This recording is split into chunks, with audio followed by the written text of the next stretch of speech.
RDG recording studio presents yolo स्पॉटलाईटमध्ये मी जया तुमच्या सगळ्यांचं मनापासून स्वागत करते आणि प्रत्येक वेळेला तुमच्यापर्यंत काहीतरी नवीन घेऊन यायचा हा आमचा नेहमीच प्रयत्न असतो आणि आज जे व्यक्तिमत्व आमच्यासोबत आहेत त्यांच्यासोबत नेमकं कोणत्या विषयावरती चर्चा करावी हा आमच्यासाठी प्रश्न होता. इतिहास असेल, अर्थशास्त्र असेल, राजकारण असेल, समाजकारण असेल, साहित्य, संस्कृती अशा वेगवेगळ्या विषयांवरती त्यांचा गाढा अभ्यास आहे आणि एवढंच नाही तर राजकारणामध्ये पदार्पण करूनही आपलं व्यावसायिक आयुष्य आणि त्यासोबत एक वैयक्तिक आयुष्यसुद्धा याचं एक चांगलं उदाहरण म्हणून ते सगळ्यांसमोर नेहमीच असतात. आज आमच्यासोबत आहे डॉक्टर के.एस. पाटील फाउंडेशनचे सर्वेसर्वा आदरणीय डॉक्टर अभय पाटील सर. सर तुमचं खूप खूप स्वागत. नमस्कार. नमस्कार. आणि खरं तर तुमच्यासोबत खूप सगळ्या विषयांवरती चर्चा करायची असते नेहमीच, कारण की प्रत्येक वेळेला तुमच्याशी भेटताना आम्हाला जेवढ्या गोष्टी ऐकायला मिळतात तेव्हा जाणवतं की तुमचा प्रत्येकच विषयावरती काहीतरी अभ्यास आहे. पण मला आज सगळ्यात आधी हे जाणून घ्यायचं की डॉक्टर के.एस. पाटील फाउंडेशन खरं तर अकोल्यातलं एक खूप मोठं नाव आहे आणि बऱ्याच पिढ्यांना हे नाव माहिती आहे, तर त्याची नेमकी सुरुवात कशी झाली? म्हणजे माझे वडील तसं बेसिकली आमचं गाव बोदवडच्या बाजूला एक मनूर म्हणून छोटंसं गाव, तिथं माझे वडील आणि त्यांचे 5 भाऊ आणि एक आमची आत्या, म्हणजे टोटल हा एवढा परिवार होता. एक छोटंसं मनूर गाव, तिथं आजोबा जे होते ते माझे शेतकरी होते, आजी पण शिकलेली नव्हती, पण त्याच्यातनं हे 6 भाऊ शिकलेत. म्हणजे माझे वडील डॉक्टर झालेत, माझे अजून एक काका डॉक्टर झाले, माझे एक काकांनी त्या काळामध्ये पुण्यामध्ये फॅकल्टी डीन होते पुणे युनिव्हर्सिटीला, PhD केलं झुऑलॉजीमध्ये. माझ्या वडिलांनी आणि हे सगळेचे सगळेजण त्या काळात फर्ग्युसन कॉलेजला शिकलेत. त्याच्यानंतर माझ्या वडिलांनी नागपूरमधनं MBBS केलं आणि औरंगाबाद मेडिकल कॉलेजमधून त्यांनी MS ऑर्थोपेडिक्स आणि जनरल सर्जरी केलं. आणि विशेष म्हणजे ते फर्स्ट पोस्ट ग्रॅज्युएट होते, औरंगाबाद मेडिकल कॉलेजचे फर्स्ट PG होते. अकोल्यात आले 69-70मध्ये, त्यांनी प्रॅक्टिस सुरू केली इथं अकोल्यामध्ये. छोटंसं टावर चौकामध्ये दाबक यांचा बंगला होता, तिथं त्यांनी प्रॅक्टिस सुरू केली आणि तिथनं हा के.एस. पाटील हॉस्पिटल फाउंडेशन याचा हा सगळं सुरू झालेलं आहे.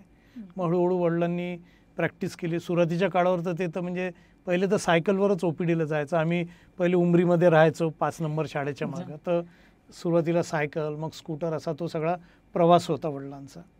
हळूहळू तिथनं एस्टॅब्लिश केलं, म्हणून मग त्याच्यानंतर इथं के.एस. पाटील हॉस्पिटल निघालं, तिथं प्रॅक्टिस सुरू केलीत. तिथं मग त्यांच्यासोबत काही अनेक डॉक्टर्स लोक त्या काळात होते. नंतर मी 1997मध्ये इथं आलो. मी ऑर्थोपेडिक्स केलं JJवरनं, बरेच कष्ट घेतले. मिसेस माझी गायनेकॉलॉजिस्ट होती. मग तिथून हे हळूहळू हॉस्पिटल वाढत गेलं. आयकॉन, मग त्याच्यानंतर के.एस. पाटील फाउंडेशन, त्याच्यानंतर आयकॉन हॉस्पिटल, असं सगळं सुरू केलं. के.एस. पाटील हॉस्पिटलमधलं ICSU, कॅथ लॅब, गायनिकची प्रॅक्टिस, ऑर्थोपेडिक्सची प्रॅक्टिस, बाकीच्या लोकांच्या तिथं अटॅचमेंट, असं करत करत हा प्रवास झाला. त्याच्यानंतर के.एस. पाटील फाउंडेशन आम्ही सोशल वर्कसाठी सुरू केलं. त्याच्यानंतर के.एस. पाटील फाउंडेशनच्या म्हणजे कंपनी रजिस्टर करून त्याच्या अंतर्गत इंडस्ट्री सुरू केल्या. असं अनेक छोटे छोटे कामं करत करत आजपर्यंतचा हा इतका प्रवास आम्ही त्याच्यातनं गाठलेला आहे. बिलकुल दादा, आताच तुम्ही जे बोललात की के.एस. पाटील फाउंडेशनच्या माध्यमातून सोशल ॲक्टिव्हिटीजला तुम्ही चालना देत गेले आणि काही इंडस्ट्री पण सुरू केलं, तर त्याच्याविषयी पण आम्हाला थोडंसं जाणून घ्यायचं आहे. इंडस्ट्री म्हणजे सगळ्यात पहिले तिथं तर एक के.एस. पाटील फाउंडेशनचं तर यवत्याला आम्ही एक मिनरल वॉटरचं प्लांट आम्ही सुरू केलेलं आहे. तर तिथं H2 म्हणून आमचा ब्रँड आहे, तो चालतो. त्याच्यानंतर आम्ही इथं अकोल्याला विठ्ठल ग्रुप म्हणजे रुहाट्या ग्रुपशी टायअप केलं, त्यांचं प्रोडक्शन तिथं होतं. त्याच्यानंतर आम्ही सोडा मॅन्युफॅक्चरिंगमध्ये जातो आहे. त्याच्यानंतर काही ठिकाणी आम्ही बिल्डरशिपमध्ये पण आलेलो आहे, काही बिल्डरशिपचे प्रोग्राम्स घेतलेले आहेत. त्याच्यानंतर आमची कंपनी काही थोड्याफार रिअल इस्टेटच्या याच्यात पण तिथं आलेलं आहे. तर हळूहळू हे सुरू झालेलं आहे आता. तर त्या पद्धतीने चालू आहे. एक आयकॉन हॉस्पिटल मी एक इथं सुरू केलेलं होतं. तिथं सगळे डॉक्टर लोक एकत्र येऊन ती इन्स्टिट्यूट अनेक वर्षापर्यंत मी यशस्वीरित्या सक्सेसफुली ती चालवली आहे. तर असं हळूहळू त्याच्यात पावलं पुढे टाकत आहे. सोशल सर्व्हिसेस, हेल्थ कॅम्प असतील, काही शिवजयंती असतील, काही माझ्या वडिलांच्या नावाने मी व्याख्यानमाला घेत असतो किंवा स्पर्धा घेत असतो, वक्तृत्व स्पर्धा घेत असतो. आणि हे सगळं तिथं चालू आहे आता त्या फाउंडेशनच्या माध्यमातून. पण दादा, फाउंडेशनचा ऑलरेडी एवढा मोठा डोलारा हा सगळा पेलायचा, तर नेमकं या सगळ्यासाठी तुम्ही तुमचं मॅनेजमेंट कसं करता वेळेचं? कसं आहे की माझी एक नेहमी म्हण आहे की one who is not busy is not a businessman. बिझनेसमॅनकडे खूप टाईम असला पाहिजे. तो किती मोठा बिझनेसमॅन असो, त्याच्याकडे भरपूर टाईम असतो, कारण की तो स्वतः काम नाही. मॅनेजमेंट हा त्याच्यातला सगळ्यात मेन प्रॉब्लेम आहे, की टाईम बिलकुल. मॅनेजमेंट असेल, इकॉनॉमिकल मॅनेजमेंट असेल, टेक्निकल मॅनेजमेंट असतील, वर्कफोर्स मॅनेजमेंट असेल, तिथं रूल्स असतील, रेग्युलेशन्स असतील, कॉन्स्टिट्यूशन असेल, त्या प्रत्येक इन्स्टिट्यूटमध्ये हे खूप इम्पॉर्टंट आहे. तुम्हाला ती सिस्टीम तिथं सेट करावी लागते आणि तुम्हाला लोकसोबत घेऊन काम करावं लागतं. एकटं कधीच हे करू शकत नाही. जर तुम्ही आता उद्या म्हटलं की बा ॲपल एक कंपनी आहे, तोच तिथं फोनचं इनोव्हेशन करेल, तोच मार्केटिंग करेल, तोच मॅन्युफॅक्चरिंग करेल, असं होऊ शकत नाही. हे चालवायसाठी एक मॅनेजमेंट असतं आणि अनलेस मॅनेजमेंट असल्याशिवाय कोणतीच संस्था म्हणा किंवा कोणतं इंडस्ट्री म्हणा किंवा कोणतं राजकारण म्हणा, काही म्हणा, ते सक्सेसफुल होऊ शकत नाही. बिलकुल दादा, तुम्ही खूप छान सांगितलेलं आहे. एक प्रकारे हा मंत्रच आहे मला वाटते सक्सेसचा. पण आता एवढ्या सगळ्या कामं सांभाळत असताना तुम्ही आता जसं सांगितलं की वेगवेगळे विंग्स जे आता क्रिएट झालेले आहे, तर डेफिनेटली यातून खूप सगळं मला वाटतं की एम्प्लॉयमेंट पण जनरेट झाली असेल. तर त्याच्याविषयी आम्हाला थोडंसं जाणून घ्यायचं की नेमकं किती सोर्सेस तुमच्याकडे आहे आणि अजून काय स्कोप आहे. आज म्हणजे माझं छोटंसं जरी हॉस्पिटल असलं तर आज तिथं जवळपास 100-1 मुलं हॉस्पिटलला अटॅच्ड आहे. एक नाही म्हटलं तरी 20-25 मुलं मेडिकल स्टोर्समध्ये अटॅच आहे. माझी जी फॅक्टरीचं युनिट आहे तिथे नाही म्हटलं तरी आज 40-50 मुलांना एम्प्लॉयमेंट आहेत. आणि बाकीच्या ज्या हे आहेत त्याच्यातही आता अकोल्यातले काही यंग बिल्डर्स आहेत, काही पुण्यातले यंग बिल्डर्स आहेत. तर यंग मुलं जी आहेत त्यांना सर्वसाधारण घेऊन त्यांच्यासोबत बसून असे छोटे छोटे प्रोजेक्ट्स आम्ही करतो, जेणेकरून येणाऱ्या मुलांनासुद्धा एस्टॅब्लिशमेंट होतं आहे. तर असं भरपूर मोठं त्याच्यात स्टाफ आहे. तरी आजच्या घडीला म्हटलं नाही म्हटलं तरी 150-200 स्टाफ तरी जवळपास काम करतात. त्यांचा उदरनिर्वाह चालतो, त्यांना पगार भेटतो, हे भेटतो. आणि छोटे छोटे यंग जनरेशनची मुलंसुद्धा मी त्याच्यात इन्व्हॉल्व करून घेतो की ज्यांनाकरून त्यांनाही हे पुढच्या आयुष्यासाठी एक रोजगार व्हायला पाहिजे. बिलकुल. पण आता साधारणतः आपल्याकडे एक ओरड असते की असं म्हणतात की इथे कामच अवेलेबल नाही आणि जिथे काम असतं, लोकांना काम दिलं जातं, ते जबाबदारीने पार पडत नाही, अशी आपल्याकडच्या लोकांची एक टेंडन्सी बनलेली किंवा ती जबाबदारी नाही. तर तुमचं याच्यावरती काय मत आहे? निश्चित बऱ्याचशा त्याला अनेक कारणं आहेत. आता नाही म्हटलं तरी कसं असतं की जितकं शहर मोठं असतं तितकं त्याचा व्याप राहतो. बिलकुल. छोटं शहर असलं तर कमी हे राहतो. पण निश्चित गव्हर्नमेंटच्या माध्यमातून म्हणा, प्रायव्हेट एंटरप्रिनरशिपच्या माध्यमातून म्हणा किंवा गव्हर्नमेंट प्रायव्हेट पार्टनरशिप म्हणा किंवा प्रायव्हेट पार्टनरशिपच्या माध्यमातून म्हणा, तुम्हाला प्रत्येक गावामध्ये काहीतरी उद्योग निर्माण करावे लागतील. त्याच्याशिवाय कोणतीच देश किंवा राष्ट्र किंवा संस्था चालू शकत नाही. कारण की तुम्हाला यंग जनरेशन आहे, त्यांचा विचार करावा लागेल, त्यांच्या शिक्षणाचा विचार करावा लागेल, त्यांच्या उद्योजकतेचा विचार करावा लागेल, त्यांच्या जॉब्सचा विचार करावा लागेल. आणि जॉब सगळीकडनं क्रिएट झाले पाहिजेत. म्हणजे गव्हर्नमेंट संस्थेतनंही क्रिएट झाले पाहिजे, प्रायव्हेटमधनं क्रिएट झाले, प्रायव्हेट याच्या पार्टनरशिपमधनं क्रिएट झाले पाहिजे. आणि मुलांच्या सर्वांगीण विकासासाठी पण विचार करावा लागेल. त्यांचं एज्युकेशन आहेत, त्यांचं पगार आहेत, त्यांचं येणारे आयुष्य, त्यांचे लग्न वगैरे, ह्या सगळ्या गोष्टीचा सर्वसाधारण विचार करायला पाहिजे. त्यांचे मुलं बाळं वगैरे. म्हणजे एक साधं उदाहरण गेलं की आयर्लंडमध्ये त्यांची तर पॉप्युलेशन कमी होत होती कारण की ह्या सगळ्या समस्या होत्या. म्हणून त्यांनी सेकंड चाइल्डसाठी 500 पाऊंड्स मदरला इन्सेंटिव्ह दिलेला आहे. जपानमध्ये असे अनेकशे इन्सेंटिव्ज आहे, त्यांना जॉब इन्सेंटिव्ज आहे. तर ह्या पद्धतीने ते करावं लागेल. आज अकोल्याचा विचार केला तर गव्हर्नमेंटला अकोल्यासाठी बरंच काही करावं लागेल की बा इथं प्रोडक्शन हब कोणत्या गोष्टीचा होऊ शकतो, ॲग्रिकल्चरचा होऊ शकतो का, टेक्नॉलॉजी का होऊ शकतो का, IT सेक्टर इथं डेव्हलप करता येऊ शकते का, पुढे येणारं जे विश्व आहे, समजा आर्टिफिशियल इंटेलिजन्स आहे, तर ते सगळ्या गोष्टीसाठी गव्हर्नमेंट प्रायव्हेट आणि गव्हर्नमेंट इन्क्लुडेड प्रायव्हेट पार्टनरशिप ह्या कशा डेव्हलप करता येईल. कारण की नाही म्हटलं तरी आजची देशाची लोकसंख्या 150 आहे आणि आज जवळपास 55% 60% यूथ आहेत आपल्याकडे. नॅचरली आज हे यूथ आहेत, तर त्यांचं आणि हेच यूथ 20 वर्षांनी जिरेटिक म्हणजे ओल्ड एजकडे जातील. मग त्यांचं तर कशी गव्हर्नमेंटची आणि आपल्या देशाची मॅनेजमेंट हे सगळं विचार करावं लागेल. बिलकुल. पण तुम्ही जे म्हटलं ना की यूथच्या बाबतीत तुम्ही आता जे बोललात की एवढी सगळी यूथ किंवा इतकी सगळी क्राऊड आपल्याकडे आहे. आपण साधारणतः फक्त एक अकोला शहराचा विचार करूया की आपल्या शहरामध्ये म्हणजे आम्हालाही साधारणतः असं बोललं जातं की तुम्ही इथे काय करताय, पुण्या मुंबईत जाऊन तुम्ही अपॉर्च्युनिटीज शोधायला पाहिजे. पण असं का होतं प्रत्येक वेळेला, ह्या सगळ्या अपॉर्च्युनिटी इथे का क्रिएट होत नाही किंवा इथे त्या पद्धतीचं मार्केट नाही आहे का अवेलेबल? जसं आता जी लोक नीट जेईची प्रिपरेशन करतात, एक ठरलेल्या डायरेक्शनच्या व्यतिरिक्त अजून अकोल्यामध्ये तुम्हाला काय वाटतं की काय स्कोप असू शकतो यंगस्टर्ससाठी? बेसिकली काय की आपल्या इथं जी बेसिकली एज्युकेशन सिस्टीम आहे तीच आपल्याला टोटली म्हणजे चेंज करावं लागेल. त्याला कारण सांगतो की आपल्या इथं मुलगा जेव्हा शिकतो तर त्याच्या डोक्यामध्ये एकच गोष्ट असते की बा जॉब. मग आपल्या इथं माइंडसेट जो आहे तो जॉब सिकिंग मेंटॅलिटी आहे, जॉब क्रिएटिंग मेंटॅलिटी नाही आहे. म्हणजे मुलांना काय असतं की ते जॉब शोधतात पण त्याला माहीतच नाही की आपलं पोटेन्शियल आहे की आपण 10 लोकांना जॉब देऊ शकतो. सर्वसाधारण म्हणजे ही कल्पना आपल्याकडे नाही आहे. मग त्या पद्धतीने एक प्रॅक्टिकल एज्युकेशन आपल्याकडे आलं पाहिजे. म्हणजे आपल्या इथं स्किल बेस्ड एज्युकेशन म्हटल्यापेक्षाही आपल्या इथं काय होतं माहिती आहे का की मुलांना आणि याच्यात आपल्या इथं स्कूलिंग आणि एज्युकेशन याच्यातला फरक अजून बऱ्याच जणांना समजत नाही. लोक स्कूलिंगला म्हणजे शाळेतनं शिकून पदवीला एज्युकेशन समजतात. बाकी जगभरात तशा संस्था नाही. एक साधं उदाहरण सांगायचं झालं तर स्टीव्ह जॉब्स त्यांनी कॉलेज सोडून दिलं. म्हणजे 12वी पास झाला म्हणजे त्यांच्या इकडचं जे होतं आणि त्यांनी युनिव्हर्सिटीमध्ये ॲडमिशन घेतल्याने त्यांनी महिन्याभरातच सोडून दिलं. तर त्याच्या आईवडील बिचारे तो ॲडॉप्टेड चाइल्ड होता. तर त्याच्या आईवडिलांनी विचारलं की why you have left education. तर तो म्हणाला no I have not left education बोले आय हॅव लेफ्ट स्कूलिंग.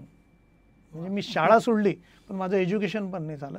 आणि त्या स्टीव्ह जॉब्सनी आज प्रत्येकाच्या हातामध्ये टचस्क्रीन मोबाईल दिलेला आहे. बिलकुल. त्यांनी आपलं शिक्षण नाही म्हणजे एज्युकेशन नाही बंद केलं, शाळेत जाणं बंद केलं. पण तो तेवढा मोठा रिसर्च केला, हे झाला, त्यांनी टचस्क्रीन मोबाईल हातात दिला, त्यांनी अनेक टेक्नॉलॉजी आणल्या. त्या काळात अमेरिकन प्लेनसाठी त्यांनी ट्रान्समिटर्स तयार केले. त्या ट्रान्समिटर्समधनं सिग्नल ट्रान्समिट करायला लागले. मेकॅनिकल बटनापासून टचस्क्रीन याच्यावर आला, गोरिला म्हणजे अनेक गोष्टी त्यांनी इन्व्हेंट केलेल्या आहे. त्यांनी हे केला. बिल गेट्स कॉलेजने गेला, हार्वर्ड सोडून गेला आणि त्यांनी मायक्रोसॉफ्ट काढलेला आहे.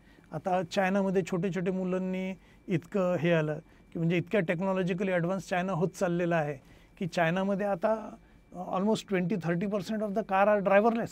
म्हणजे टॅक्सी सिस्टीम तिथं जी आहे त्याला पोनीटेल म्हणतात, त्या एजन्सीचं नाव आहे. ड्रायव्हरची गरज नाही. तर म्हणजे तर ही उद्योजकता मुलांमध्ये निर्माण करणं हे आपल्या यांनी सगळं म्हणजे गव्हर्नमेंट तर इतकं बर्डन पेलू नाही शकणार तितके जॉब्स क्रिएट. तर गव्हर्नमेंटला या माध्यमातून जॉब क्रिएट करावं लागतील. बिलकुल. पण जसं आता टेक्नॉलॉजी जर खूप जास्त वाढत गेली किंवा AI जसं तुम्ही मगाशी उल्लेख केला, ह्या जर गोष्टी आल्या तर आपल्याकडे एक भीती ही पण आहे की याच्यामुळे कदाचित असलेले जॉब पण हातातून निघून जातील. कारण की मशिनरीज किंवा टेक्नॉलॉजीच्या भरोश्यावर जर लोक जगायला लागली तर मग मॅनपॉवरची गरज कमी पडेल.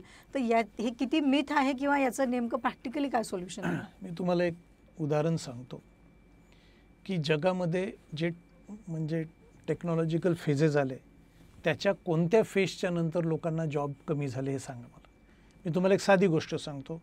फार पूर्वीचा काळ जर पकडला तर जेव्हा आपण काहीच नव्हतो म्हणजे एक 11-12 लाख वर्षापूर्वी म्हणजे गॅदरर आणि हंटर्स ज्याला म्हणायचे म्हणजे भक्ष आणि भक्षक जी प्रवृत्ती होती म्हणजे जंगलात जायचं, प्राणी शोधायचे, मारायचे, खायचे.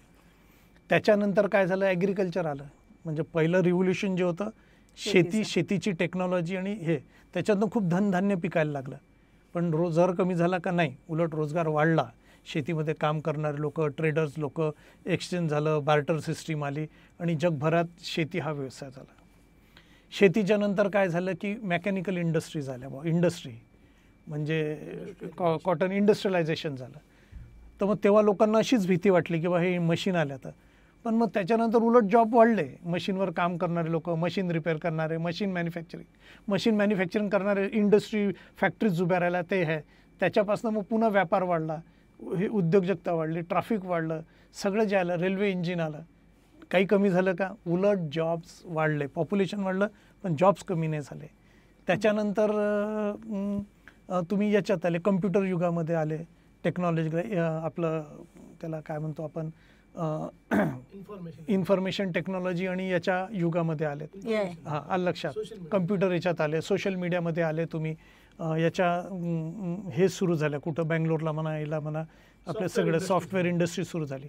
जॉब्स कमी झाले का? नाही. लोकांना भीती काय वाटायची की बा कम्प्युटरमध्ये म्हणजे एका काळाला इतकी भीती वाटली होती की जेव्हा PV नरसिंहराव साहेबांनी कम्प्युटरायझेशन सुरू केलं पार्लमेंटचं तेव्हा अटल बिहारी स्वतः तिथं बैलगाडीत बसून विरोध करायला गेले की आमचे यूथ कम्प्युटरमुळे बेरोजगार होतील. झालं का? तसं नाही झालं. उलट कम्प्युटरने जॉब्स वाढले, हे होतात. AI आलं तर काहीच फरक नाही पडणार म्हणजे माझ्या हिशोबाने. उलट AIने अजून वाढेल, मुलांना काम करायला भेटेल, टेक्नॉलॉजी वाढेल, ते टेक्नॉलॉजीचे रिपेअर्स, मेंटेनन्स, त्याचे इन्व्हेन्शन, त्याच्या इंडस्ट्री, अजून जॉब क्रिएट होतील. पण असं म्हणतात की ज्या गोष्टीचे फायदे त्याचे नुकसानही असतात, फायदे तोटे दोन्ही बाजू असतात नाण्याच्या. पण आता AI किंवा अजून जर IT सेक्टर वाढत गेलं तर याचे दुष्परिणाम काय असू शकतात? आहेत काही गोष्टीचा दुष्परिणाम होऊ शकतो. आता त्याच्यातलं एक सांगायचं झालं म्हणजे जेव्हा आर्टिफिशियल इंटेलिजन्स खूपच फुल फॉर्ममध्ये, अजून टाईम आहे त्याला, खूप रिसर्च आहे. म्हणजे जेव्हा ॲलन ट्युरिंग म्हणून ज्यांनी सुरू केलं होतं 1959मध्ये पहिल्यांदा आर्टिफिशियल इंटेलिजन्सची कॉन्फरन्स झाली होती, तेव्हा झालं होतं. म्हणजे मी पहिलं लेक्चर यावर आजपासून 18 वर्षापूर्वी दिलं होतं अमरावती इंजिनिअरिंगला मध्ये. ठीक आहे, म्हणजे दत्ता मेघेला. तेव्हा लोकांना माहिती नव्हतं की AI काय आहे. तर AIचा दुष्परिणाम कसा होऊ शकतो आणि माणसाला त्याच्यासोबत कसं कॉम्पीट करावं लागेल की AI is a war between a perfectionist and इम्परफेक्शनिस्ट. लक्षात. मग आपण आजच्या जगामध्ये ते हे आहे, सत्य आहे ते. एक परफेक्शनिस्ट काय करेल की जो इम्परफेक्ट आहे त्याला एलिमिनेट करेल, त्याला बाहेर काढून, स्पर्धेच्या बाहेर काढून टाकेल. तर artificial intelligence is going to be very perfect पुढच्या काळामध्ये. तो परफेक्टली गाडी चालवेल, तो परफेक्टली तुमचे कामं करेल, तो परफेक्टली तुमच्याशी इंटरॅक्ट करेल. म्हणजे आज चायनामध्ये जर तसं म्हटलं आणि जगाच्या बऱ्याच ठिकाणी आता टॅक्सीज ज्या आहे त्या ड्रायव्हरलेस टॅक्सीज येऊन राहिल्या. चायनामध्ये तो खूपच ट्रेमेंडसली त्याचं प्रमाण वाढलं. तर मग आता तिथं आर्टिफिशियल इंटेलिजन्स परफेक्ट आहे, त्याच्यामुळे इम्परफेक्ट कोण होतं? ह्युमन ड्रायव्हर्स एलिमिनेट झाले. मग तुम्हाला जर हा त्याचा एक डिसएडव्हान्टेज आहे आणि तुम्हाला त्याच्याशी कॉम्पीट करावं लागेल, म्हणजे ह्युमन बिंग्सलाही परफेक्ट व्हावं लागेल. बिलकुल. हे एक उदाहरण आहे. दुसरी गोष्ट आहे की AIमध्ये आता काय झालेलं आहे की BCI म्हणून एक गोष्ट आलेली आहे. MBCI म्हणतात त्याला, माइंड ब्रेन कम्प्युटर इंटरफेस. म्हणजे आर्टिफिशियल इंटेलिजन्स आता कोणत्या लेवलला वाढलेला आहे की मी तुझं माइंड डायरेक्टली रीड करू शकतो. माझ्या ब्रेनमध्ये चिप राहील आणि तुझ्या ब्रेनचे जेवढे व्हायब्रेशन्स आहे किंवा हे आहे की तू काय विचार करतोय, त्या विचाराच्या ज्या वेव्ज आहे ते मी कॅप्चर करेल. म्हणून आता ज्या माझ्याबद्दल चांगलं वाईट विचार करते काय मला माहीत पडेल. बिलकुल. पण याचा एक डिसएडव्हान्टेज पण होऊ शकतो. जेव्हा ही खूप फुल फॉर्ममध्ये टेक्नॉलॉजी येईल तर लोक विचार करायलाच बंद करून टाकतील. आलं लक्षात. बिलकुल. तो एक त्याच्यातला दुष्परिणाम होतो. अशा अनेक गोष्टी होऊ शकतात. तर आणि त्याच्यानंतरही जसं तू म्हटलं की आता ह्युमनॉइड रोबोट्स येतात. म्हणजे they are almost will be in some time, may be आजपासून 20, 25, 30 वर्षात. म्हणजे त्यांच्यामध्ये अशा पद्धतीचे केमिकल्स हे होऊन जातील. जसं आपल्यामध्ये राग येतो तर त्यावेळेस वेगळे केमिकल्स असतात, प्रेम उद्भवतो त्यावेळेस वेगळे केमिकल्स असतात, तेव्हा फेशियल रिकग्निशन वेगळे असतात. आपलं बायोकेमिकल आणि न्यूरल जे सेन्सेशन आहे ते सुद्धा रोबोट्समध्ये पुढे चालून येऊ शकतं. म्हणून रोबोट्सच्याबद्दल जे लोक म्हणतात किंवा त्यांना कधीच कॉन्शियसनेस येणार नाही, त्यांना कधीच प्रेम भावना समजणार नाही, कधीच त्यांना संवेदना समजणार नाही, असं नाही आहे. उलट त्या पण त्यांच्यात काही काळाने निर्माण होऊ शकतात आणि ते त्या पद्धतीने डेव्हलप करू शकतात. जर लोकांनी उद्या म्हटलं की बा रोबोट्स दुसऱ्या रोबोटला जन्म देऊ शकतात का, तर ही परिस्थिती सत्य पण होऊ शकते. ती कशी होऊ शकते? त्या पर्टिक्युलर रोबोटचा एक जिनोमा जो असेल, लक्षात, इवन जो कोड असेल तो काय करेल माहिती आहे का? ज्या जिनोमापासून तो बनलेला आहे, म्हणजे जिथनं बनवलेला आहे, ज्यांनी बनवलेला आहे, त्याचे पूर्ण स्पेसिफिकेशन्स त्याला माहीत असले तर तो त्याचा जिनोमा कशाला तरी प्लग करेल. म्हणजे हे फ्युचर आहे, हे फ्युचर सांगतो मी. लक्षात. आणि आजच्या जगामध्ये ज्या म्हणजे 3D प्रिंटिंग, बायोलॉजिकल आणि मेकॅनिकल 3D प्रिंटिंग आलेल्या आहेत, त्याच्यातून त्याचा एखादा सेकंड रूप तयार करू शकतो. म्हणजे हे पण होऊ शकतं, या लेवलला ते जाऊ शकतं. म्हणून बरेचसे सायंटिस्ट विचार करत आहे की आतापर्यंत 5 एक्सटिंक्शन झाले, म्हणजे पृथ्वी 5 वेळा पूर्ण नष्ट झालेली आहे आणि पुन्हा उभी राहिलेली आहे. तर 6व्यांदा फक्त आर्टिफिशियल इंटेलिजन्स आणि ह्युमनच्या या डेव्हलपमेंटमुळे होऊ शकते. म्हणजे हाही एक त्यातला दुष्परिणाम आहे. बिलकुल दादा, खूप छान तुम्ही इलॅबरेटिव्हली सांगितलं या सगळ्या विषयाला. आणि परत आपण बॅक टू आपल्या विषयावरती येऊया की अकोल्यासारख्या ठिकाणी आता जर जे यंगस्टर्स आहेत, जेही नीट प्रिपेअर करणारे किंवा त्याच्यामध्ये स्कोर ज्यांचा कमी झालेला असेल, जे अपेक्षित आहे त्या यशापर्यंत जर पोहोचलेले नाही, ते परत लगेचच निराशेकडे जातात. कारण डिस्ट्रक्टिव्ह एनर्जी आजकाल सगळ्यात जास्त आहे. तर अशा लोकांसाठी ॲज अ डॉक्टर म्हणून तुम्ही काय सजेस्ट कराल? पहिली गोष्ट म्हणजे सगळ्या पालकांनी आपल्या मुलांना एज्युकेशनकडे कडे जास्ती वळवायला पाहिजे. म्हणजे स्कूलिंग कंप्लीट करून आई वडील जे मुलांना ATM कार्ड समजतात ते आज बंद व्हायला पाहिजे. म्हणजे बहुतेक आई वडिलांचं शिक्षणाकडे पाहण्याचं काय की बा माझा मुलगा IIT जर गेला तर त्याला बा 2 कोटीचं पॅकेज भेटेल, 3 कोटीचं, 5 कोटीचं, किंवा तो सुंदर पिचाई होईल, किंवा तो अरोरा होईल, किंवा तो इंदिरा नूई होईल, आणि त्या पद्धतीचे पगार भेटतील. हे एक असतं. म्हणजे अल्टिमेटली तर किंवा तो डॉक्टर होईल, तो पैसा कमवेल, त्याचं खूप मोठं हॉस्पिटल. हे न करता आपल्या मुलाला जो फील्ड आवडतं, जे त्याची पॅशन आहे आणि जे पॅशन त्याला आयुष्यभर त्याचं पोट भरू शकते, मग ती काही असो. आपल्या इकडं काय झालं की डॉक्टरचा मुलगा कंपल्सरी डॉक्टरच झाला पाहिजे असं सगळ्यांचं असतं. बिलकुल. आता माझा मुलगा 3 वर्षापासून MBBS झालेला आहे, पण त्याची मॅक्सिमम रुची फायनान्समध्ये, आणि he is very smart at finance. तर तो फायनान्स पाहतोय. तर फॅमिली प्रेशर नाही आमचं की तुला काय करायचं आहे. माझी मुलगी MBBS करून नीट देते, पण आमच्या घरचं प्रेशर नाही आहे किंवा तू झाली पाहिजे. पण आपल्याकडे ओव्हरऑल ट्रेंड काय झालेला आहे की बा इंजिनियरचा मुलगा इंजिनियर झाला पाहिजे, एखाद्याचं कोचिंग क्लास आहे तर त्याच्या मुलांनी सक्सेसफुल कोचिंग क्लास. लोक तसं नाही व्हायला पाहिजे. पॅशन डेव्हलप करायला पाहिजे, आणि पॅशन म्हणजे एखाद्या गोष्टीची आवड आणि त्या गोष्टीतनं मोठं होणं, हे आईवडिलांनी आणि आजच्या विद्यार्थ्यांनी. सेकंडली, एखादी गोष्ट आयुष्यात भेटली नाही म्हणजे तो जीवनाचा अंत नाही आहे. आलं लक्षात.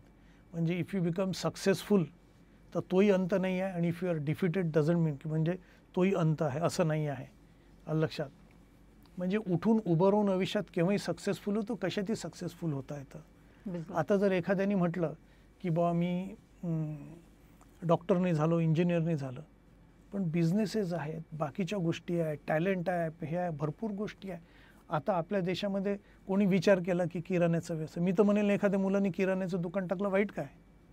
बिझनेस आहे, कोविडच्या काळामध्ये पण खूप चांगलं, सगळ्यात जास्त फक्त तुमचा माइंडसेट बदलायला पाहिजे. बिलकुल.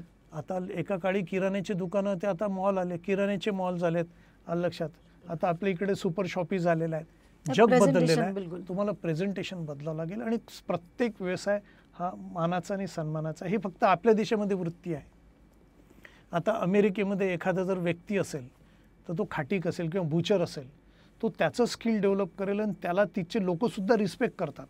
आपल्या इथं काहीतरी 1-2 व्यवसायालाच रिस्पेक्टने पाहिल्या जाते, बाकीच्याला. म्हणून आपल्या देशामध्ये मुलं सगळीकडे जात नाही. आपल्या इकडे स्किलफुल बुचर्स नाही आहेत. आपल्या इथं स्किलफुल कार्पेंटर्स आपल्याला खूप कमी आहे आपल्या देशामध्ये. आपल्या इथं स्किलफुल प्लंबर्स, बिल्डर्स हे नाही आहेत आजकाल आपल्याकडे. इनोव्हेटिव्ह इंडस्ट्रियलिस्ट नाही आहेत, इनोव्हेशनमध्ये मुलं नाही आहेत. तर सगळ्या याच्यात असं काही नाही आहे की एखादा सुतार आहे.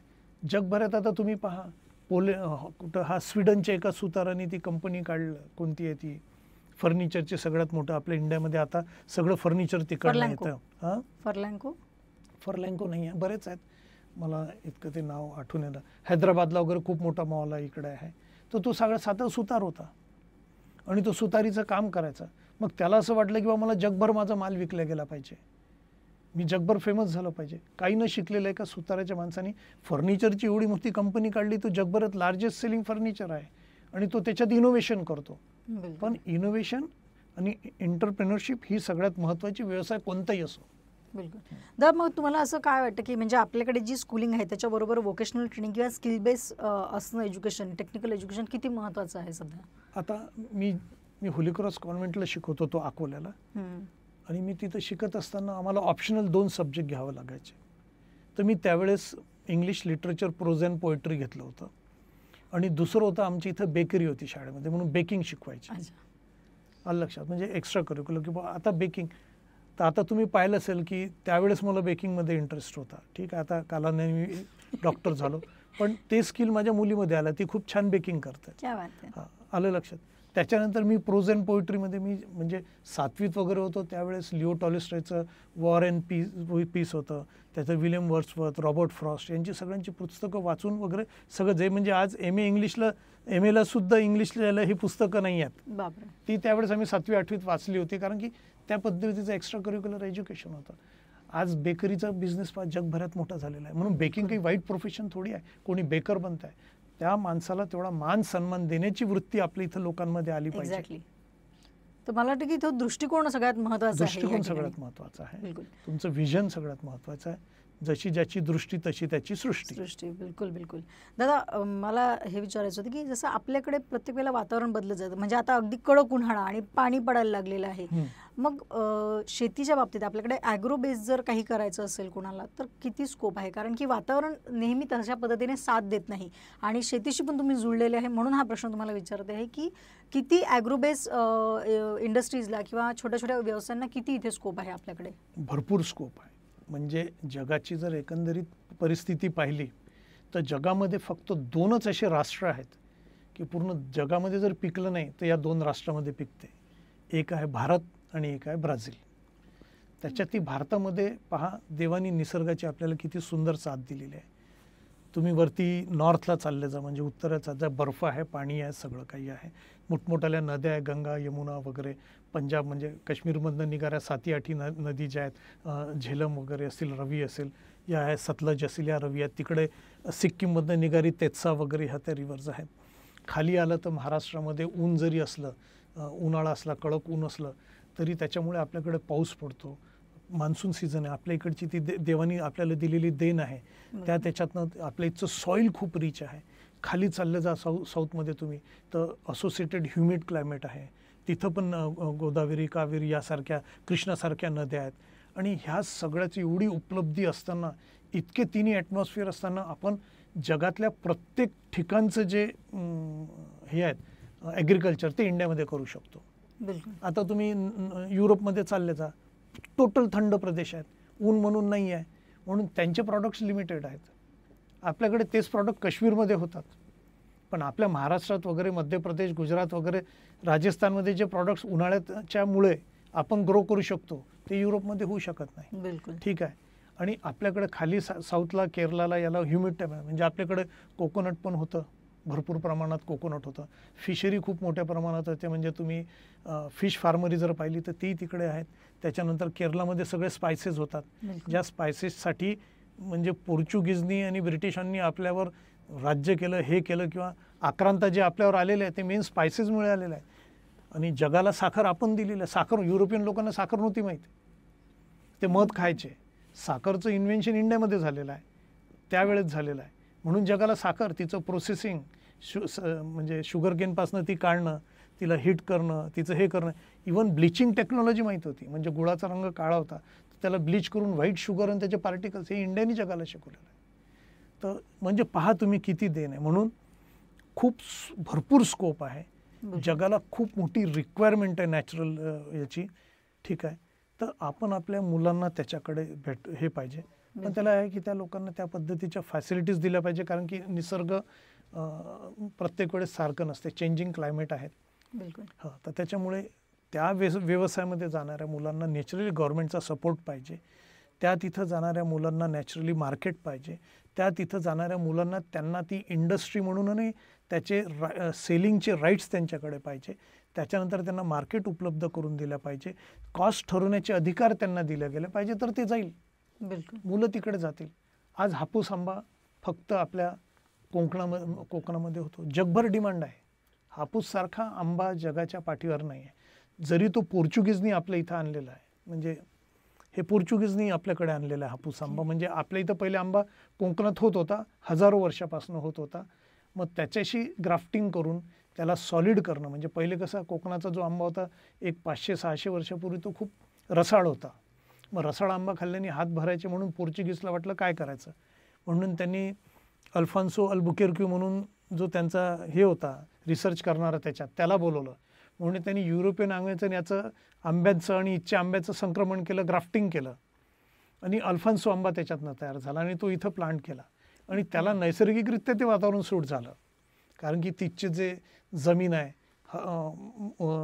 हवेतली तिकडून येणारी जी समुद्राकडे येणारी आर्द्रता आहे, आणि तो सॉल्टनेस आहे, आणि तो आंब्याचं वैशिष्ट्य असं आहे की आंब्याला शेवटच्या महिन्यात खूप ऊन लागतं, तर त्याचा गोडवा वाढतो. तर बरोबर ते सगळं साधलेलं आहे तिथं, म्हणून तो हापूस आंबा आहे. तर अशी अनेक गोष्टी आहे जगभरात. फक्त मार्केटिंगने ते प्रोत्साहन देण्याची गरज आहे. ॲग्रिकल्चरमध्ये हायड्रोफोनिक शेती आली पाहिजे, सॉईललेस ॲग्रिकल्चर आलं पाहिजे, व्हर्टिकल फार्मिंग आलं पाहिजे, गव्हर्नमेंटने त्याच्यासाठी मुलांना इन्सेंटिव्स दिल्या गेले पाहिजे. तर ह्या सगळ्या गोष्टीतनं हे देशाचे हळूहळू बेरोजगारीचे याचे प्रॉब्लेम्स सॉल्व्ह होतील. त्या शेतकऱ्याला मान सन्मान दिला गेला पाहिजे. बिलकुल. ह्या सगळ्या मोठ्या गोष्टी आहेत त्याच्यात. बिलकुल. दादा, एवढं छान तुम्ही सांगताय ना, की म्हणजे असं वाटतं अजून केवढी सगळी चर्चा तुमच्यासोबत करायची, पण वेळेची पण बंधन येतात. पण तरीसुद्धा काही महत्त्वाची प्रश्न जे मगाशी बोलताना काही राहून गेले, जसं के.एस. पाटील फाउंडेशनच्या माध्यमातून तुम्ही सांगितलं, की आपण आयकॉन हॉस्पिटल तुम्ही खूप यशस्वी चालवलं. माझ्या माहितीप्रमाणे आपल्याकडे असणारा सालासर बालाजी ह्या प्रोजेक्टमध्ये पण तुमचं विजन त्यामध्ये होतं. हो. मला त्याच्याविषयी जाणून नाही घ्यायचं नाही, होतं. सालासर बालाजीमध्ये पहिले 5-7 लोक होते. त्यांनी ते मंदिर सुरू केलं होतं. त्यांनी मला विचारलं की तुम्ही डॉक्टर साहेब या त्याच्यात येता. तेव्हा मी गेलो त्यांच्याकडे. आम्ही सगळेजण एकत्र आलो, अजून लोक जुळलीत आणि एक छोट्या मंदिराचं प्रोजेक्ट आम्ही मोठ्यामध्ये केलं की बा असं करायचं की जेणेकरून इथं टुरिस्ट किंवा लोक किंवा सगळे अट्रॅक्ट झालं पाहिजे. आणि एक अकोल्यात एक शान झाली. त्याच्यात मी एकट्याने 465 लोकांचं सहकार्य आहे. सगळेजण तिथं खूप मेहनतीने काम करतात. अनेक लोकांनी त्या मंदिरासाठी योगदान दिलं. माझा फक्त एक छोटासा हातभार आहे, पण मी तिथं व्हाईस प्रेसिडेंट आहे 10-12 वर्षापासून. पण मला वाटतं ते अजून मोठं व्हावं. आमचा फ्युचर प्लॅन आहे. तिथं स्कूल म्हणा, गौरक्षण म्हणा, अजून बाकीच्या गोष्टीचं प्लॅनिंग आहे. पण 465 लोक जुळले आहेत गावातले. खूप चांगले लोक आहेत. ट्रस्टी सगळेजण खूप मेहनत घेतात. माझ्यापेक्षा जास्ती मेहनत घेणारे लोक तिथं आहे. पण एक अकोल्यासाठी एक चांगलं पाहुणे विणे नातेवाईक आले तर नेण्यासाठी एकतरी ठिकाण सध्या तरी आहे. बिलकुल. दादा, एवढे सगळे चांगले लोक आपल्या शहरामध्ये, तुम्ही जसं एक उदाहरण म्हणून जर तुमचा विचार केला तर तुमच्याकडे एक चांगलं विजन आहे. शहरामध्ये अजूनही अशी बरीचशी लोक आहेत ज्यांचे काही चांगले विजन आहे. शहराप्रती आपली जबाबदारी अशी भावना तुमच्यासोबत बऱ्याचशा लोकांची पण आहे. एवढं सगळं चांगलं असतानाही अकोला कधी स्मार्ट सिटीच्या यादीत नव्हतं. आता ती स्कीम पण बंद झाली. पण तरीसुद्धा एक स्मार्ट सिटी म्हणून अजून आपल्या शहरामध्ये काय असलं पाहिजे असं तुम्हाला वाटतं? एक अकोलेकर म्हणून आपल्या शहरात काय असावं? नाही, तुम्ही जर म्हणत असाल की बा स्मार्ट सिटी अकोला, तर स्मार्ट सिटीला भरपूर काही गोष्टी लागतात. एक तर जेव्हा एखादं इन्फ्रास्ट्रक्चर आपण प्लॅन करतो एखाद्या सिटीचं किंवा कंट्रीचं, तर त्याचं पूर्ण कॅल्क्युलेशन झालं पाहिजे की आजपासून 100 वर्षानंतरची काय परिस्थिती राहील, म्हणजे काय पॉप्युलेशन राहील, काय ग्रोथ राहील आणि त्याच्यासाठी काय राहील, तिथची लोकल जिओग्राफी काय आहे आणि कशा पद्धतीने ते तिथं सस्टेनेबल राहील, असं एक नेहमी प्लॅन करताना, इन्फ्रास्ट्रक्चर प्लॅन करताना ते करायला पाहिजे. म्हणजे एक छोटंसं उदाहरण सांगायचं झालं, मी जेव्हा पॅरिसला गेलो होतो तर मी पॅरिस पाहायला गेलो तर मी तिथं पॅरिस शहर किंवा आयफिल टॉवर पाहायला नाही गेलो. पॅरिसमध्ये जवळपास मागचे 400-450 वर्षापासून तिथे एक विशिष्ट प्रकारची ड्रेनेज सिस्टीम तयार केलेली आहे आणि तेव्हापासून ती ड्रेनेज सिस्टीम आजपर्यंत बरेच वेळेस एक्सपांड करत गेली. म्हणजे शहर वाढत गेलं तिथे. म्हणजे नेपोलियन बोनापार्टने त्यात खूप मोठा सहभाग दिलेला आहे. म्हणजे आज 300-350 वर्षापूर्वी जे ड्रेनेजचे पाईप होते त्याच्यात आज मोठमोठाले रोबोट्स, ट्रक्स जाऊन त्याला क्लीन करतात पूर्ण सिटीच्या खाली. इतकी सुंदर सगळ्यात वेल प्लॅन ड्रेनेज सिस्टीम आहे. म्हणजे त्यांनी नुसतं 100 वर्षाचा विचार नाही केला. आज 500 वर्षानंतरही ती सस्टेनेबल आहे. तिला रोबोट्सनी साफ केलं जाते. अकोला जर किंवा कोणत्याही देशातलं स्मार्ट सिटी बनवायची असेल तर तुम्हाला व्यवस्थित इन्फ्रास्ट्रक्चर प्लॅन करायला पाहिजे. तिथं त्या पद्धतीच्या ड्रेनेज सिस्टीम हे करायला पाहिजे. त्या पद्धतीचे रोड्स हे करायला पाहिजे. आज 100 वर्षानंतर तिथं किती गाड्या त्या रोडवर चालतील त्या हिशोबाने तो आज रोड असला पाहिजे. अकोला जर विचार केला तर खूप कंजेस्टेड झालेला आहे. शहर खूप कंजेस्ट आहे. एक्सपान्शन व्यवस्थित झालं नाही. वेल प्लॅन्ड सिटी नाही आहे. बऱ्याच ठिकाणी बरेच पॉलिटिकल सगळे प्रॉब्लेम्स आहेत. जिथं रोड 60 मीटरचा असला पाहिजे तिथं तो लोकांनी 33चा केला. जिथं 33 मीटरचा पाहिजे तो 20 मीटरवरला 20 मीटरचा आला. नॉर्म्स रिलॅक्स झाले. आपल्याकडे एवढं पॉप्युलेशन असताना आपण ह्या प्लॅन करताना भरपूर गोष्टी विचार करायला पाहिजे. तुम्ही जर फॉरेनला वगैरे गेले, तुम्ही जपानला चालले जा, प्रत्येक स्ट्रीटवर कलर कोडिंग मार्क केलेलं असते.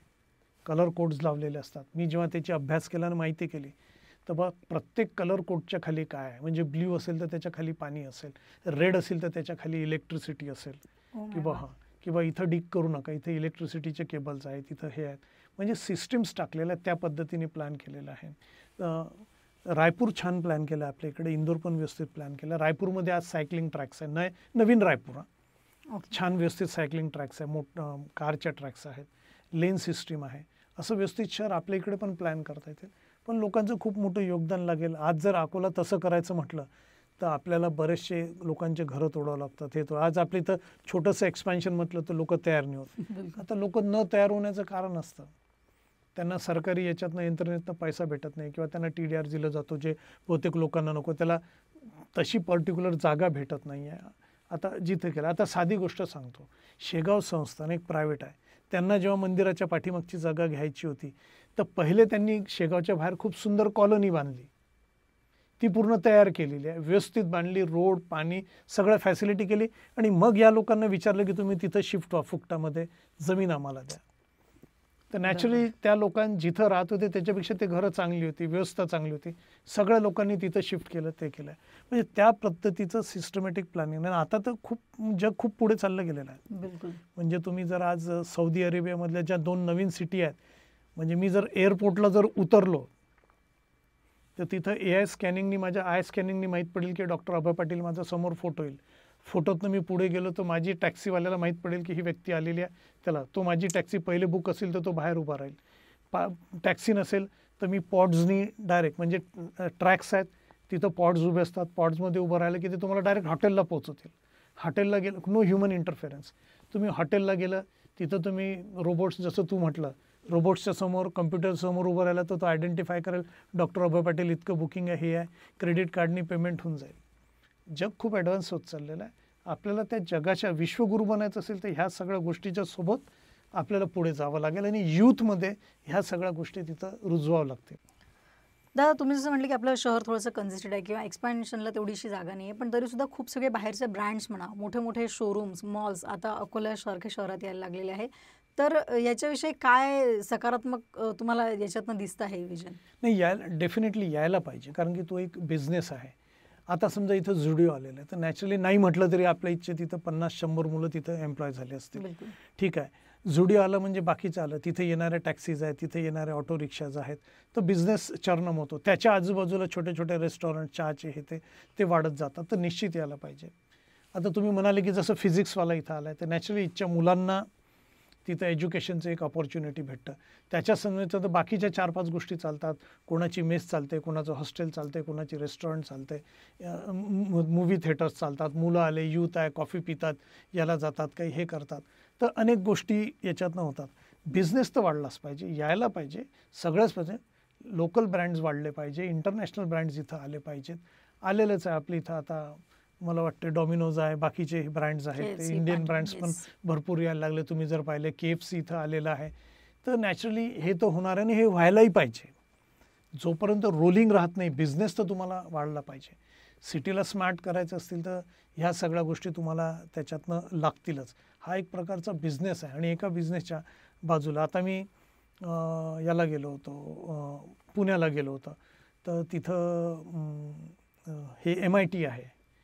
आता MITचा परिसर किती आहे, 2200 एकरमध्ये तो परिसर आहे, आणि त्याच्या बाजूला जवळपास नाही म्हटलं तरी त्याच्या सराउंडिंग पूर्ण एरियामध्ये जवळपास नाही म्हटलं की 2 ते 2.5 लाख लोकांचे व्यवसाय चालतात. बिलकुल.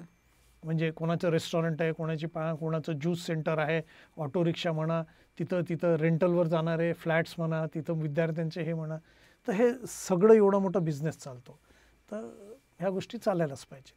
दादा, तुम्ही जसं म्हटलं की यूथ असल्यामुळे मग इथे बऱ्याचशा गोष्टी चालायला लागतात, तर आपल्याकडे महाविद्यालयांची संख्या त्या मानाने कमी आहे, आणि जे आहेत ते पण बऱ्यापैकी ओस पडलेले दिसतात, कारण ट्युशन क्लासेसची गर्दी जास्त झालेली आहे. तर याच्यावरती तुमचं काय मत आहे? हां, आता बेसिकली काय माहीत आहे का, की पहिले तर कोणतंही राष्ट्र जे डेव्हलप होतं ते एज्युकेशनशिवाय डेव्हलप होत नाही, हे पहिले समजून घ्यायला पाहिजे. जेव्हा चायनाने आजपासून 50 वर्षापूर्वी प्लॅन केलं होतं की त्यांच्या देशाला एकदम सुपर पॉवर करायचं आहे किंवा लार्जेस्ट इकॉनॉमी करायचं आहे, तर सगळ्यात पहिले त्यांनी एज्युकेशनवर हे केलं, आणि त्यांनी एज्युकेशनचं त्यांचं GDP 6 to 7 to 12% पर्यंत नेली होती. आपल्या देशालाही विचार करावा लागेल की बेस्ट क्वालिटी ऑफ एज्युकेशन आपल्या मुलांना भेटलं पाहिजे, कारण की त्या एज्युकेशनच्या आधारावरच आपण जगावर राज्य करू शकतो. त्याला एम्परर्स ऑफ द माइंड म्हणतात. आपल्या इथं कमी असण्याचं कारण थोड्याशा 2-3 गोष्टी आहेत. एक, आपल्या इथं जे इकॉनॉमिकल फॅक्टर आहे तो एक मोठा आहे, की आपली पुणे, मुंबई, नाशिक याच्यासारखी इकॉनॉमी तितकी हे नाही आहे. तिथं कॉलेज, युनिव्हर्सिटी ह्या सस्टेंड होतात, प्रायव्हेट म्हणा किंवा गव्हर्मेंट किंवा सस्टेंड होतात. आपल्या इथं तो भाग होतो.